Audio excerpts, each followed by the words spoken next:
element is rotating clockwise or anti-clockwise? On X, right? So on X over, yep, anti-clockwise, yeah, absolutely. So this is your point X, okay? And then on Y, right, is on the negative 40. This will induce a what? Clockwise rotation of your element, right? So this is equal to point Y. Okay, then you're going to draw a straight line.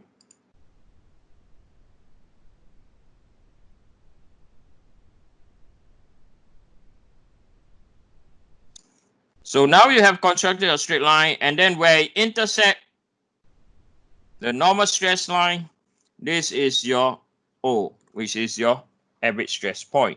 Okay. Now, one thing I want you to observe now before I go on. On Mohr circle, point X to point Y is how many degrees from 0? Anyone? So this is how many degrees from here to here? 180 minus 2 alpha. Yeah, 180 degrees, 180, yeah. right? Whereas on the element is how many degrees? From point X to point Y is how many degrees? It's 90, right? An important thing to take note is on the element,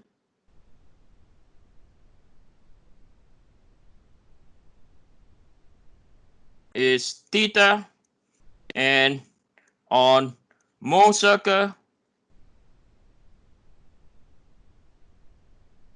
is what?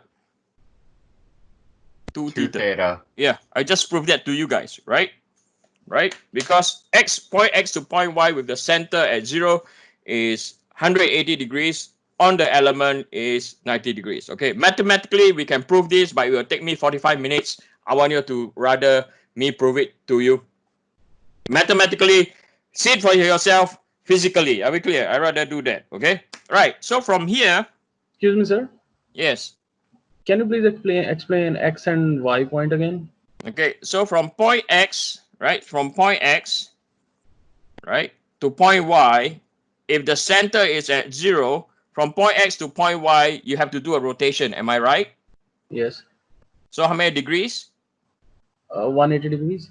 Okay. Now, if you look over here on the element, point X to point Y, how many degrees? 90. So I got this point. I'm just trying to get like how come the Y is there at minus 40 and Y? Okay, like, so it's minus 40 is because you have compression over here, minus 40. Yes? Yes. Okay. So now, if you look at Y, where I highlight the shear, I just highlight in yellow. Can you see that? Yes. Right. If you put your finger at the center, okay, where I just highlight that point, the element will rotate clockwise or anti-clockwise? Clockwise. There you go. You answer it. Okay. Okay. Okay. Okay. So you have to get this very clear. Okay. Right. So when that's the case, so we can, the first thing we're going to calculate, you don't need any complex math now. Okay. So we're going to calculate the first, so the procedure is very fixed. Okay. The procedure is very fixed. So we're going to calculate the center of the circle.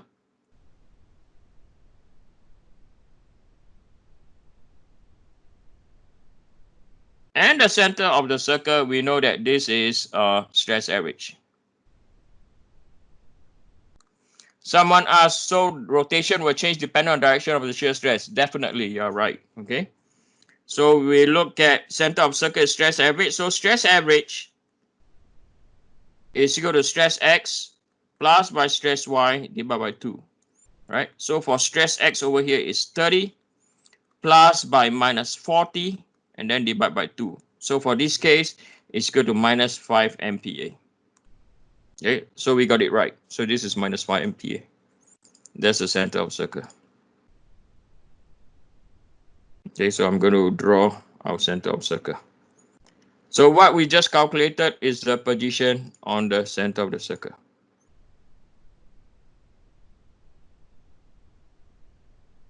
Right? And we just determine that the distance from here to here is our stress average. Okay, and then the next thing we're going to calculate is we're going to calculate the radius of the circle. Okay, so the protocol is always the same. Calculate the center of the circle, then we're going to calculate the radius of the circle.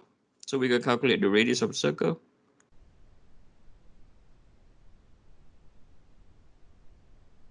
And the radius of the circle is our what? Maximum shear stress.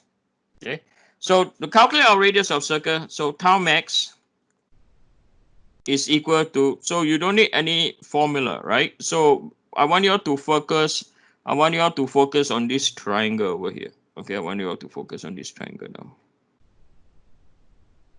Okay, I want you all to focus that triangle over there. Okay, so we know, right? So what we know is that the distance from here to here, right? So this distance is equal to how many?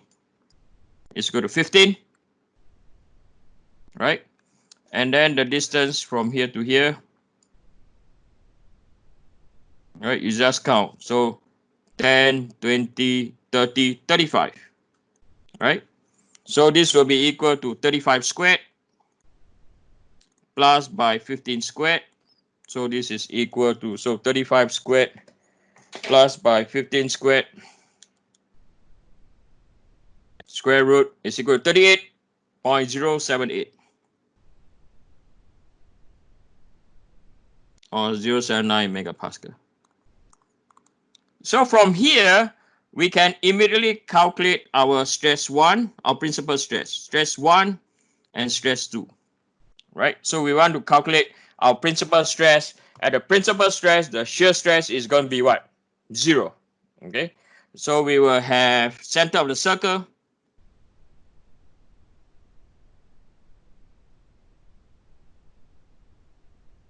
plus or minus by the radius. Okay, so for this case, center of circle is minus 5 plus or minus 38.079.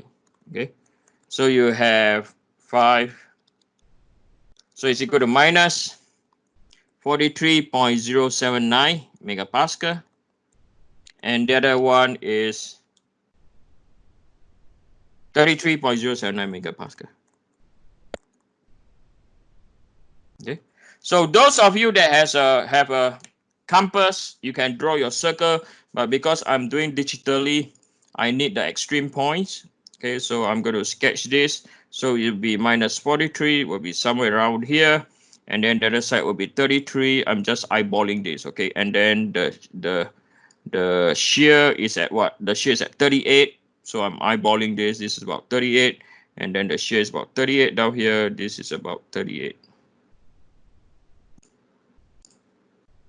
Okay, so that is your Mohr circle that we have constructed. It looks a bit of, it looks to me, it still look a bit of over. Okay, so I think I need to relax on the height. Okay, right.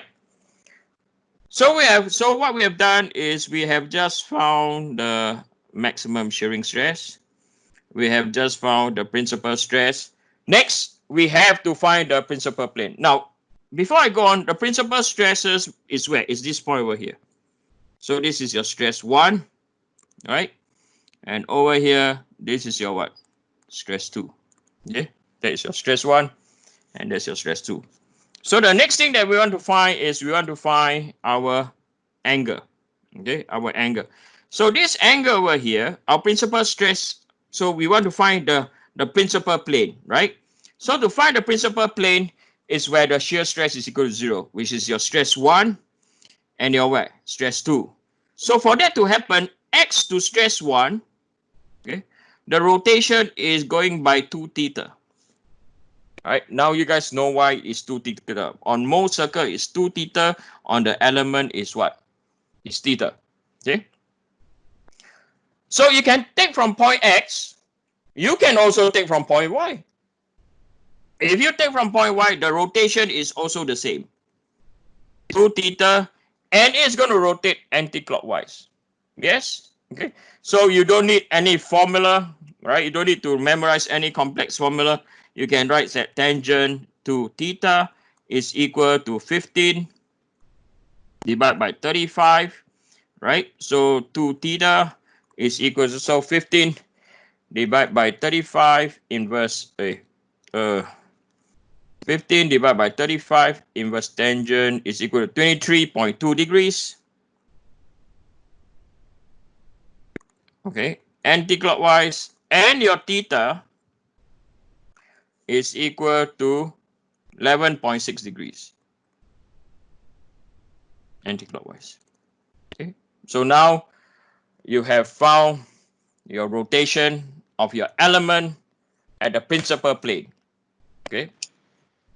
Sorry, Eugene. Yes. I missed that. So does the 2 theta always go anti-clockwise, or is there a situation? No, does not matter. It depends on the situation of the shear, right? If point X, Okay. if point X is on top, if point X is here, right? It can be clockwise, right? So it always rotates towards the stress plane then. The X. It always rotate where the principal plane where you have stress 1 and stress 2. Okay. Okay. Thank you. Good question. Right. So now it's 11.6. So what we have done down here, or what you all have done down here, or seen down here, is we have moved from the element, and then we have gone into what? Mohr circle. Now I want to do the opposite. I want to go now from Mohr circle and go bring it back to what? To the element. Okay. So now we're going to construct the principal plane. Okay. So now we are going to construct stress 1, stress 2, element. Okay. We're going to draw the element now. Okay. So we know now, right? So to draw that, I'm going to draw my original position. Okay, or original axis. So this is our original axis. All right. This is our original axis. Right. And then we have to draw the principal plane axis, which is equal to what? 11.6, right? Is equal to 11.6. And it's going to rotate anti-clockwise from the original axis. Okay. So 11 points. I'm going to, yeah, whenever I think about this, I get real pissed off with my daughter. She took my compass and I don't know where she put. Okay. So we're going to draw 11.6. Okay. So this is eyeballing. Okay. This is me eyeballing. Okay.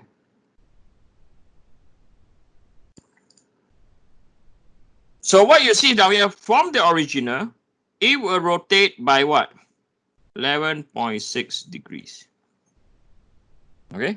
So why 11.6 is because on Mohr circle is 2 theta, on the element is what? Theta, 11.6. Okay. So I can draw the other axis also. So copy and then paste, and then I'm going to rotate this by 90 degrees. Okay. Okay. And then we are going to construct our element. Rotated 11.6 degrees anti-clockwise.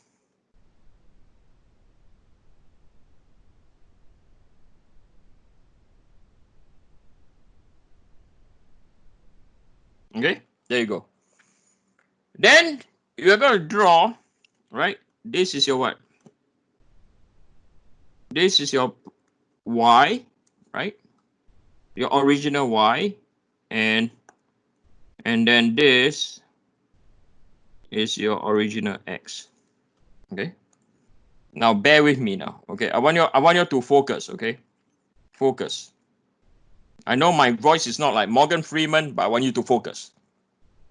All right, watch this. Let's deal with point x first. Okay.